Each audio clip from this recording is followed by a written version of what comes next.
Hello everyone. आज हम बहुत इंपॉर्टेंट टॉपिक देखने वाले हैं जो बहुत ही इंटरेस्टिंग है, दैट इज बर्नौलीज थ्योरम। ये एक ऐसा क्वेश्चन है जो आपको डैम श्योर थ्योरेटिकल पार्ट में जरूर आता है कि बर्नौलीज थ्योरम को स्टेट एंड प्रूफ करिए।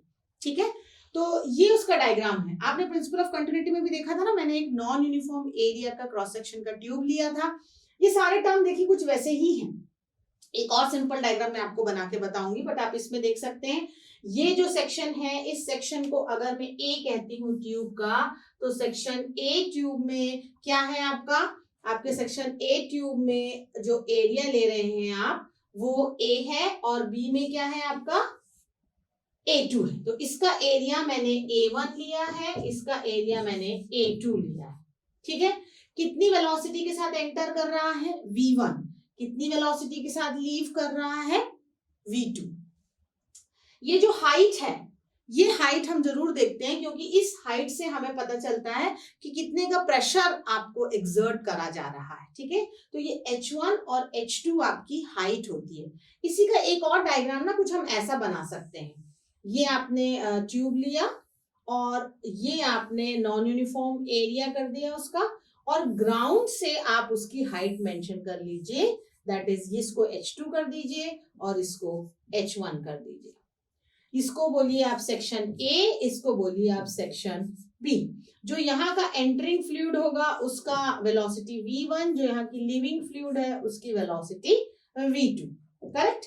और उसके बाद आप बोल सकते हैं कि यहाँ का जो डिस्टेंस ट्रेवल्ड है दैट इज डेल x1, यहाँ का जो डिस्टेंस ट्रेवल है दैट इज डेल x2।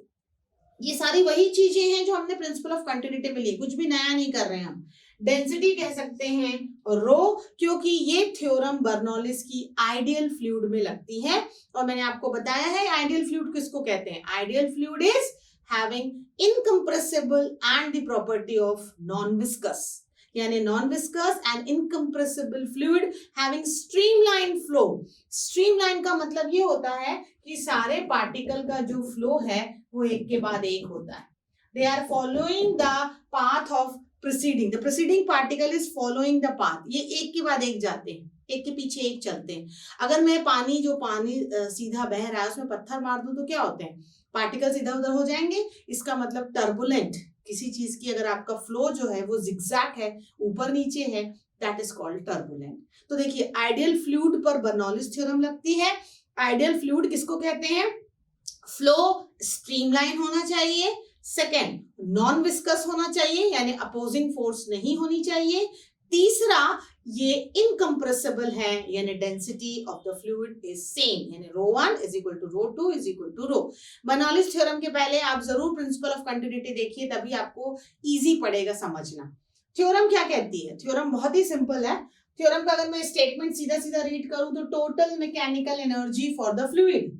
तो फ्लूइड में आपको तीन तरीके की एनर्जी पढ़ना है, वो भी मैं भी आपको बताऊंगी। एनर्जी क्या क्या पढ़नी है, काइनेटिक एनर्जी जो कि मोशन के कारण होती है, पोटेंशियल एनर्जी जो कि हाइट के कारण है, जहां भी आपका ट्यूब है उसकी डिस्टेंस, जो ये मैंने H1 H2 ली है, जैसे यहां पर भी मैंने H1 H2 ले रखा है ना। And the third is energy exerted due to the pressure. Pressure के कारण जो एनर्जी होगी वो होगी प्रेशर एनर्जी।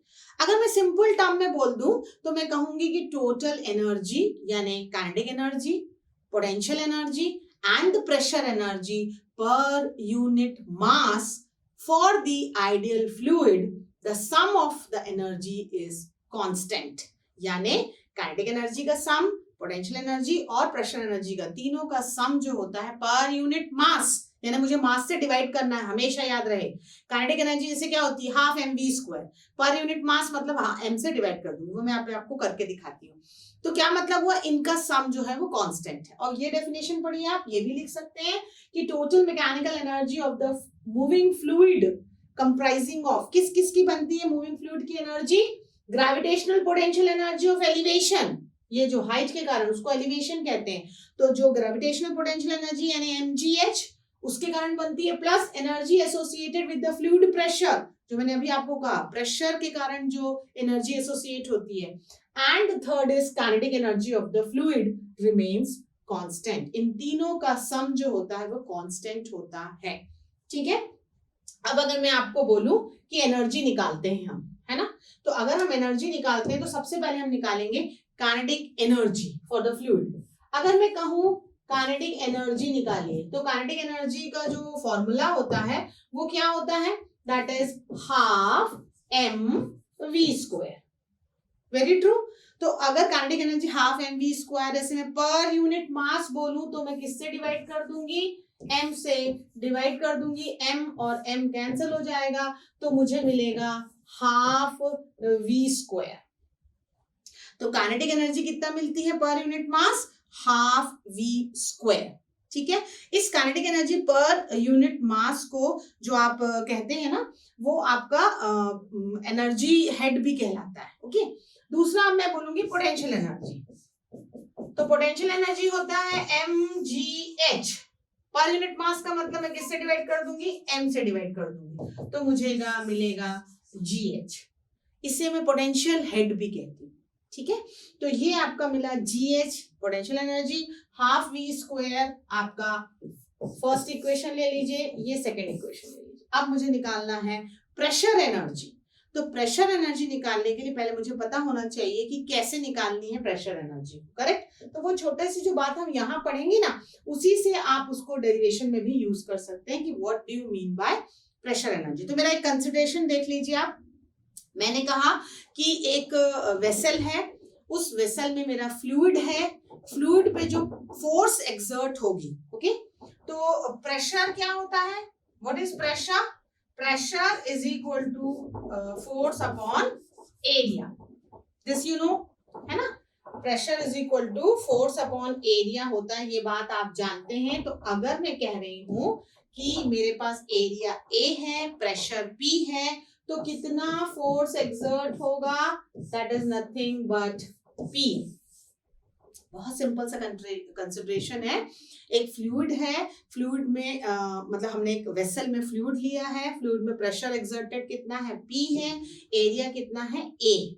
अब मैं आपको ये कह रही हूं कि ये जो जिस फोर्स के साथ आपने फ्लूइड लिया है वो dx का डिस्प्लेसमेंट कर रहा है, मतलब आपका प्रेशर एक्सर्ट हुआ तो मूविंग फ्लूइड है, थोड़ा सा मूव करेगा, तो कितना मूव करेगा, dx करेगा।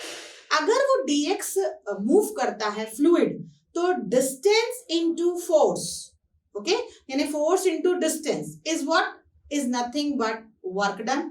एग्रीड। तो मैं कहूंगी कि वर्क डन कितना होगा, what will be work done in the fluid, work done in the fluid is force into the distance moved, है ना। आपको सिर्फ मैथमेटिकली लिखना है, एक एक लाइन लिखते जाइए आप। वर्क डन क्या है, देखिए, this is the force exerted by the fluid in a vessel of area A. किसी वेसल एरिया ए में अगर आपका रखा हुआ है, तो उसमें जो प्रेशर P है, उसमें जो फोर्स लगेगी वो कितनी लगेगी, PA। अब आपने वर्क डन निकाल दिया। अब आप बताइए एरिया इंटू dx। ये मैंने कहा ना आपको प्रिंसिपल ऑफ कंटिन्यूटी पे थोड़ा सा ध्यान देना पड़ेगा, जो हमने किया है कि एरिया इंटू dx, ये छोटा सा डिस्टेंस हमने मूव किया है यूजिंग अ पिस्टन। आपने किसी तरीके से भी प्रेशर दिया और फ्लूइड मूव हुआ है, तो एरिया उसका A है, dx उसका डिस्टेंस है। तो आपको याद होगा मैंने प्रिंसिपल ऑफ कंटिन्यूटी में आपको समझाया है कि this will be the small change in its volume, ठीक है, जिसे हम कहेंगे dv। मैंने कहा आपको बर्नौलीज थ्योरम पढ़ने के पहले आपको प्रिंसिपल ऑफ कंटिन्यूटी पता होना चाहिए। तो ये एरिया इंटू dx यानी डिस्टेंस मूव, जो मैंने बताया था कि volume is nothing but L into B into H, LB is area and dx is I am taking the distance moved. अब डिस्टेंस मूव्ड क्योंकि हमने छोटा सा डिस्टेंस लिया है dx, तो चेंज इन वॉल्यूम भी हमने छोटा लिया है dv। एग्रीड। तो अब आप कहेंगे, यू विल से लाइक कि A dx dv है, यानी what will be the work done? Work done is pressure into change in its volume, PdV। I hope ये clear हुआ होगा। तो work done in the fluid is nothing because it is doing by the pressure। Pressure के कारण काम हो रहा है, क्योंकि आपके फ्लूइड के प्रेशर के कारण डिस्प्लेसमेंट हो रहा था। तो work done is nothing but pressure energy। तो प्रेशर एनर्जी आपने कितना निकाला, PdV। अब मैंने कहा है कि energy per unit volume, sorry पर यूनिट मास फाइंड आउट करिए। तो मास सोचिए, मैंने आपको पहले बता रखा है कि मास जो होता है वो होता है आपका वॉल्यूम इनटू डेंसिटी। यहाँ कितने का चेंज है वॉल्यूम का, डीवी का है इस पर्टिकुलर केस में, और डेंसिटी कितनी ली है हमने, रो। तो ये हमारा मास है, डीएम करिए या सिर्फ मास लिख दीजिए, कोई इशू नहीं है। तो मास इज डीवी रो। मुझे निकालना है कि प्रेशर एनर्जी कितनी होगी। प्रेशर एनर्जी अगर मैं निकालना चाहूं तो कितनी होगी, that is P D V by rho DV. तो डीवी और डीवी कैंसल हो गया, तो pressure energy per unit mass कितना मिला, पी बाय रो। तो आपने देखा हमने तीनों चीजें निकालनी है। क्या क्या निकाला अब हम देखते हैं एक बार फिर से। हमने निकाला कि काइनेटिक एनर्जी किसे कहते हैं, हमने निकाला कि काइनेटिक एनर्जी किसे कहते हैं, that is nothing but half V square. इसे हम कहते हैं kinetic energy per unit mass. फिर हमने निकाला कि पोटेंशियल एनर्जी कितनी होती है। तो पोटेंशियल एनर्जी हमने देखा इट इज जीएच, जिसे हम पोटेंशियल हेड भी कहते हैं, है ना, पोटेंशियल हेड, एनर्जी हेड, और वो तीसरा कहला जाएगा आपका सीधा सीधा प्रेशर हेड। ठीक है, तो आपने कहा कि प्रेशर एनर्जी कितनी है, इसमें आप चाहें तो पूरा नाम लिखिए, नहीं तो आप कंफ्यूज हो जाएंगे। तो प्रेशर एनर्जी जो आपने निकाली है वो पर यूनिट कितना निकाली है, इट इज पी बाय रो। अब बर्नौलीज थ्योरम का स्टेटमेंट आपको मैंने क्या बताया था, sum of kinetic energy plus pressure energy plus your potential energy per unit mass is constant. देखिए जब तक एनर्जी का डेफिनेशन और मैथमेटिकल फॉर्म नहीं पढ़ेंगे अब बर्नौलीज थ्योरम को प्रूफ नहीं कर पाएंगे, क्योंकि इसी से प्रूफ हो जाएगा अभी वो। तो आपने कहा कि सम ऑफ काइनेटिक एनर्जी यानी half V square plus G H plus P by rho is nothing but it's a constant। ये है मैथमेटिकल इक्वेशन। अभी हमने प्रूफ नहीं किया है बच्चों, ये अभी आपने सिर्फ थ्योरम को मैथमेटिकल फॉर्म को लेना मैंने आपको बताया है कि sum of pressure energy, potential energy and kinetic energy, ये पर यूनिट मास आपको बताना है, क्योंकि आपने मास से ऑलरेडी डिवाइड कर रखा है, इज अ कांस्टेंट। तो now we will see how you have to prove. अब हम इसका प्रूफ देखेंगे। तो अब हम बर्नौलीज थ्योरम प्रूफ करते हैं। ठीक है, तो आपको सबसे पहले कंसिडरेशन देखिए, कंसिडरेशन को अपने ओन वर्ड्स में लिखिए। Diagram is very important. मैंने बताया आपको एक नॉन यूनिफॉर्म एरिया का आप ट्यूब लीजिए। ओके, ये ऑलरेडी मैं आपको बता चुकी हूँ। इसकी जो हाइट है वो h1 लीजिए, इसकी जो हाइट है वो आप h2 ले लीजिए। This is having area A1, आप चाहें तो सेक्शन A ले लीजिए, एरिया स्मॉल A1 ले लीजिए। ये सेक्शन B ले लीजिए, स्मॉल एरिया A2 ले लीजिए। एंटरिंग फ्लूइड कितना है, वेलोसिटी V1, लीविंग आउट कितना है, V2। यहाँ जो हम टाइम इंटरवल है उसको पर सेकेंड ले सकते हैं। ठीक है ना, तो जो हमारा वेलोसिटी इनटू डिस्टेंस, हम डिस्टेंस लेगा ना, वेलोसिटी इनटू टाइम, तो वो हम V1 कंसिडर कर सकते हैं वहां पे। ठीक है, ये सिंपल डायग्राम है। इसमें कैसा फ्लूइड बह रहा है, we are having an ideal fluid which is incompressible, streamlined and non-viscous। अब सबसे पहले मैं एक सेंटेंस आपको बताना चाहूंगी जो बिल्कुल याद रखिएगा। अगर आप उसको याद रखते हैं तो आपकी चीज कभी भी गलत नहीं होगी। वो सेंटेंस आपका ये बोलता है कि जो भी आप वर्क डन निकालेंगे, whatever work done you will find out, work done is nothing but pressure energy. तो मैंने पहले वर्क डन निकालना है। तो work done is nothing but whatever change in coming in your energy, change in your total energy. Total energy का मतलब kinetic plus potential, ये आपको ध्यान रखना है। बस एक सेंटेंस इसी में मैं पुटअप करूंगी। तो पहले मैं वर्क डन निकालूंगी, और चेंज इन एनर्जी तो मैं निकाल सकती हूँ टोटल एनर्जी। काइनेटिक एनर्जी का चेंज मतलब फाइनल माइनस इनिशियल। भाई जहां का एरिया कम होगा वहां की वेलोसिटी ज्यादा होगी। तो हमने क्या लिया हुआ है, देखिए आप, हमने क्या लिया हुआ है, एरिया जो ये वाला है हमारा एरिया जो हमारा ये वाला है A2, उसको हमने बड़ा लिया है A1 से, सॉरी A2 हमने कम लिया है, A2 we have taken less than A1। तो जहां का एरिया कम है वहां की वेलोसिटी ज्यादा है, करेक्ट। तो वेलोसिटी ज्यादा कहाँ की होगी, V2 की। तो अगर मैं काइनेटिक एनर्जी की बात करूंगी तो चेंज कैसे निकालूंगी, फाइनल मतलब half mv2 square minus half mv1 square. Height देखिए कौन सी ज्यादा है, h2 ज्यादा है h1 से। h2 जो मेरा ज्यादा है h1 से, तो कौन सी एनर्जी ज्यादा होगी, mgh2 ज्यादा होगी, यानी चेंज क्या निकलेगा, mgh2 माइनस mgh1। तो काइनेटिक एंड पोटेंशियल तो आपको डायरेक्ट लिख देना है, सिर्फ मेन हमको फाइंड आउट करना है क्या, वर्क डन, या फिर आप कह सकते हैं प्रेशर एनर्जी। तो मुझे प्रेशर एनर्जी को इक्वेट कर देना है चेंज इन एनर्जी से, ठीक है। तो अब मैं आपको सीधा वही बताती हूँ कि हाउ यू विल डू। सबसे पहले मैं एक सेंटेंस लिखूंगी कि change in KE, kinetic energy का चेंज। तो अभी मैंने आपको बताया it is half mv2 square minus half mv1 square. ये मेरी फर्स्ट इक्वेशन ले लीजिए, चेंज इन काइनेटिक एनर्जी। फिर मैं बताऊंगी कि what is change in potential energy. Potential energy का क्या चेंज है, तो that is mgh2 minus mgh1। ये क्वेश्चन अराइज होना चाहिए कि बड़े से छोटा माइनस होता है तो कौन बड़ा है। जहां का बोर कम है, एरिया कम है, वहां की वेलोसिटी ज्यादा है, इसलिए v2 पहले लिया है। हाइट h2 ज्यादा है, इसलिए mgh2 पहले लिया है। ये दोनों तो एकदम क्लियर है। अब मुझे वर्क डन की बात करनी है, जहां हमें प्रेशर एनर्जी निकालना है। तो वही कंसिडरेशन करिए जो अभी थोड़ी देर पहले मैंने आपको एक्सप्लेन किया कि आप वर्क डन कैसे निकालते हैं। तो सबसे पहले हम स्टार्ट कहां से करेंगे, दैट इज योर फोर्स। तो सेंटेंस लिखेंगे कि what is the force which is at the tube. जो आपने सेक्शन ए लिया, तो आप स्टेटमेंट ऐसे लिख सकते हैं, force acting on the fluid at end A. Force which is acting on fluid, कहां एक्ट कर रहा है, on fluid at end A. जो आपने ट्यूब लिया है उसके एंड ए पर। तो कितनी फोर्स ले रही हूं मैं, एरिया कितना था मेरा स्मॉल a1, और प्रेशर कितना ले रही हूं मैं P1। तो P1 A1 is at the end A। I hope ये सेंटेंस क्लियर हुआ होगा। नेक्स्ट लाइन में मैंने आपसे कहा कि अगर मैं उससे वेलोसिटी v1 से मल्टीप्लाई कर दूंगी, यानी मैं उसको क्या निकालूंगी, work done in the second, 1 second of the time. उसको स्टेटमेंट आप लिख सकते हैं work done per second on the fluid. आप लिख सकते हैं वर्क डन पर सेकेंड। तो वर्क डन कैसे निकालते हैं, that is force into distance.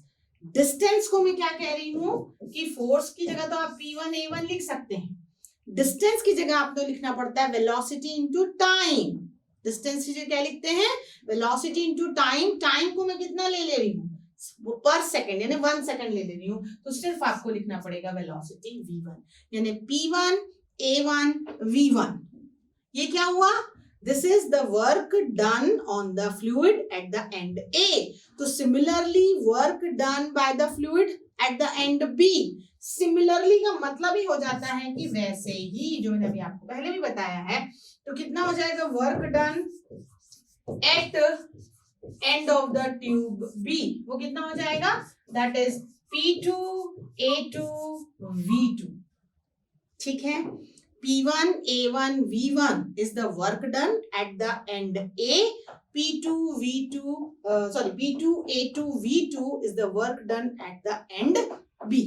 अब आप ये बात जानते हैं कि आपको क्या निकालना है, you have to calculate the pressure energy। तो आपको नेट वर्क डन निकालना है। तो आप नेक्स्ट स्टेप में लिख सकते हैं कि the net work done on the fluid by the pressure energy। आप लिख सकते हैं net work done on fluid by pressure energy, by your pressure energy. तो नेट वर्क डन निकालने के लिए आपको क्या करना पड़ेगा, P1 A1 V1 minus P2 A2 V2। You have to do P1 A1 V1 minus P2 A2 V2 because you have to find the net work done। अब ये जो net work done है W, this is nothing but your pressure energy, और मैं ये जानती हूँ principle of continuity से कि A1V1 is equal to A2V2 is equal to mass upon rho होता है या कांस्टेंट होता है। ये चीज हमने अपने लास्ट प्रिंसिपल ऑफ कंटिन्यूटी में ऑलरेडी देख रखा है। तो आप चाहें तो इसको यहाँ ब्रैकेट में लिख सकते हैं, this is because of equation of continuity. क्योंकि जिन बच्चों को ये नहीं आएगा वो भूल जाएंगे कि इसे पुटअप भी करना है। तो प्रिंसिपल ऑफ कंटिन्यूटी क्या कहती है कि A1V1 is equal to A2V2 is m by rho. तो इसका मतलब मैं क्या कर सकती हूँ, m by रो को कॉमन ले सकती हूँ वैल्यू पुटअप करके, और ब्रैकेट के अंदर क्या कह सकती हूँ, P1 minus P2 and this is you have got work done, जो मेरी थर्ड इक्वेशन रहेगी। तो मेरी थर्ड इक्वेशन क्या कहती है कि m by rho P1 minus P2 is work done, पर मुझे पर यूनिट मास करना है। ये बात मैंने आपको पहले भी बता रखी है। तो जब पर यूनिट मास करते हैं तो हम m कैंसिल कर देंगे, लेकिन अभी हम सिर्फ क्या कर रहे हैं, वो हमारी जो पहली दो इक्वेशन है, सी डोंट फॉरगेट हमारी पहली दो इक्वेशन क्या है स्टार्टिंग में, change in kinetic energy half mv2 square minus half mv1 square. दूसरी एनर्जी क्या है, mgh2 माइनस mgh1। और अब तीसरी क्या है, देखिए इसके बाद हमने क्या निकाला, फोर्स निकाला। फोर्स के बाद हमने क्या निकाला, वर्क डन निकाला at the end A। Similarly कह दिया work done at the end B। फिर हमने प्रेशर एनर्जी के लिए नेट वर्क डन निकाला है। नेट वर्क डन को हमने ले लिया इक्वेशन नंबर 3। अब हमारे पास तीनों इक्वेशन है, और मैंने आपको बता रखा था सबसे इंपॉर्टेंट कि जो वर्क डन होता है यानी जो प्रेशर का निकालेंगे वही हमको चेंज इन काइनेटिक एनर्जी से करना है। तो हम क्या कह देंगे कि m by rho P1 minus P2 is equal to half mv2 square minus half mv1 square plus mgh2 minus mgh1। ये आपको बिगनिंग में मैंने बताया था कि जो वर्क डन निकालेंगे वो हमें चेंज इन काइनेटिक एनर्जी के साथ क्या कर देना है, इक्वेट कर देना है, टोटल एनर्जी। तो ये kinetic energy plus potential energy कर दी। अब देखिए आप माइनस वाले पहले तो आप m कैंसिल कर सकते हैं सारी जगह पर, बहुत ही सिंपल है, मास कैंसिल कर दिया आपने। इसके बाद हम 1 वाले टर्म एक तरफ रख सकते हैं। आप चाहें तो रो को पहले वहां मल्टीप्लाई कर लीजिए, तो आपको मिलेगा P1 माइनस P2, ये मिला half rho V2 square minus half rho V1 square plus rho GH2 minus rho GH1। ये आपको मिल गया पूरा, क्योंकि आपने यहाँ के रो को वहां मल्टीप्लाई कर दिया। नेक्स्ट स्टेप में आप सारे 1 वाले टर्म एक तरफ कर दीजिए, 2 वाले एक तरफ करिए, तो आपको माइनस साइन वाले जब इस तरफ लाएंगे तो प्लस हो जाएंगे। तो P1 माइनस की जगह हो जाएगा plus half rho V1 square, ठीक है, वो यहाँ आ गया। और यहाँ पे साथ में वो वाला भी आ जाएगा plus rho GH1 equal to same term यहाँ पे भी आएंगे आपके, मोर और लेस सेम टर्म आएंगे। क्या है वो, दैट इज P2 प्लस वहां के P2 हो गया वो half rho V2 square plus rho GH2। I hope अब आपको इक्वेशन दिख रही होगी, यानी pressure energy plus half rho V1 square plus rho GH1 is equal to P2 plus half rho V2 square plus rho GH2। एक form आ जाता है कि pressure plus half rho V square, this is called your energy, कौन सी, kinetic, plus rho GH is a constant. ये दूसरा form है आपका बर्नौलीज थ्योरम का। लेकिन जो आप पहले फॉर्म को बार बार कंसिडर कर रहे थे पर यूनिट मास वाले को, अगर मैं वो भी करना चाहूं तो पूरी इक्वेशन को किससे डिवाइड कर दूंगी, रो से। तो P by rho plus half V square plus GH is nothing but a constant. इसी इक्वेशन को डिवाइड कर दूंगी। तो हमने ये स्टार्टिंग की थी, तो ये हो गया आपका प्रूफ ऑफ बर्नौलीज थ्योरम। ये अलग अलग फॉर्म में आती है, बच्चे इस फॉर्म में भी प्रूफ कर सकते हैं, इस फॉर्म में भी कर सकते हैं। स्टेटमेंट में आप एक सिंपल स्टेटमेंट लिख सकते हैं कि सम ऑफ द एनर्जीज, कौन कौन सी energy, kinetic energy, pressure energy and potential energy for an ideal fluid is a constant. ये पर यूनिट मास के फॉर्म में है और ये आपने डिवाइड करा है तो निकाल दिया है डेंसिटी से। अगर आप नहीं भी निकालते हैं तो sum of pressure energy plus kinetic energy plus your potential energy is nothing but a constant. So this is how you have to prove Bernoulli's theorem. Thank you.